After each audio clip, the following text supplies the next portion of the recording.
Hello बच्चों, चलिए इस सवाल को सॉल्व करते हैं। तो सवाल में हमारा जो है क्रोमोसोम्स दिया हुआ है और उस क्रोमोसोम का एक कैरियोटाइप दिया हुआ है, ठीक है ना। तो यहाँ पे हमारा जो है कैरियोटाइप दिया हुआ है और इसमें हमें बताना है कि जीन ए और जीन बी क्या इंडिकेट कर रहा है, ठीक है ना। तो ये हमारा जो है एक ह्यूमन सेक्स क्रोमोसोम का जो है कैरियोटाइप है।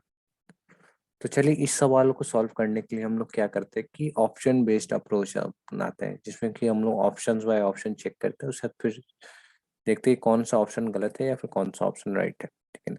तो चलिए सबसे पहला ऑप्शन में चेक करते हैं कि ऑप्शन ए में दिया हुआ है कि the gene A and B could be of colour blindness and body height. तो हमें पता है कि कलर ब्लाइंडनेस का जो जीन होता है वो आपका एक्सलिंग इनहेरिटेंस शो करता है, ठीक है ना। एक्सलिंग एक्सलिंग इनहेरिटेंस शो करता है, मतलब क्या हुआ कि कलर ब्लाइंडनेस का जो जीन है वो आपका एक्स क्रोमोसोम पे पाया जाता है। लेकिन बॉडी हाइट जो होता है आपका, ये आपका इसका जो जीन्स होता है वो आपका ऑटोसोम्स में होता है, ठीक है ना। तो जिसके कारण से क्या हुआ कि ये ऑप्शन जो है बिल्कुल गलत हो गया। नेक्स्ट हम चलते हैं हमारा ऑप्शन बी में जो है कि attached ear lobe and rhesus blood group. तो ऑफकोर्स हमें पता है कि रेसस ब्लड ग्रुप और या फिर जो अटैच्ड ईयर लोब का जो जीन्स होता है वो आपका ऑटोसोम्स में पाया जाता है, ठीक है ना। जिसके कारण से क्या हुआ कि ऑप्शन बी भी गलत हो गया। नेक्स्ट आगे चलते हैं हम लोग, जो है कि the gene A and B could be of haemophilia या फिर रेड ग्रीन कलर ब्लाइंडनेस। तो चलिए एक एक करके देखते हैं। तो हीमोफीलिया जैसा कि हमें पता है, हीमोफीलिया जैसा कि हमें पता है कि ये हमारा एक्स लिंक्ड रिसेसिव डिसऑर्डर है। एक्स लिंक्ड रिसेसिव डिसऑर्डर है,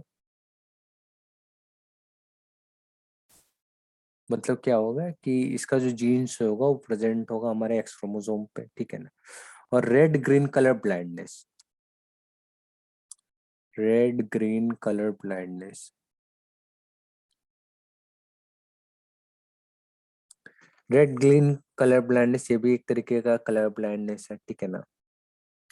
और हमें पता है कि रेड कलर ब्लाइंडनेस क्या होता है कि आप हमारा इनहेरिटेड जेनेटिक डिसऑर्डर होता है, ठीक है ना। It is also a colour blindness, it is also colour blindness, ठीक है ना। And as we know, colour blindness is an inherited inherited genetic disorder, ठीक है ना। Colour blindness is an inherited inherited genetic disorder, inherited genetic disorder, ठीक है। और हमें पता है कि जो कलर ब्लाइंडनेस का जो जीन होता है वो आपका एक्स क्रोमोसोम पे पाया जाता है, ठीक है ना।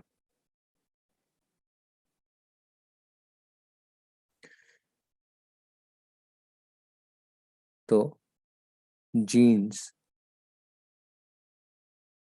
of these mutations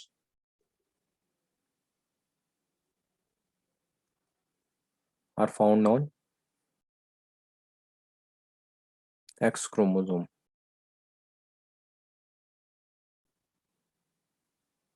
क्रोमोसोम, ठीक है। नेक्स्ट है हमारा कि ऑप्शन डी में क्या है कि फेनिलकेटोनुरिया एंड हेमोफीलिया। तो जैसा कि हमें पता है कि फेनिलकेटोनुरिया जो है हमारा एक ऑटोसोमल रिसेसिव डिसऑर्डर है, ठीक है ना। तो फेनिलकेटोनुरिया, फिनाइल फिनाइल कीटोन्यूरिया एक हमारा ऑटोसोमल रिसेसिव डिसऑर्डर है, ऑटोसोमल रिसेसिव डिसऑर्डर है।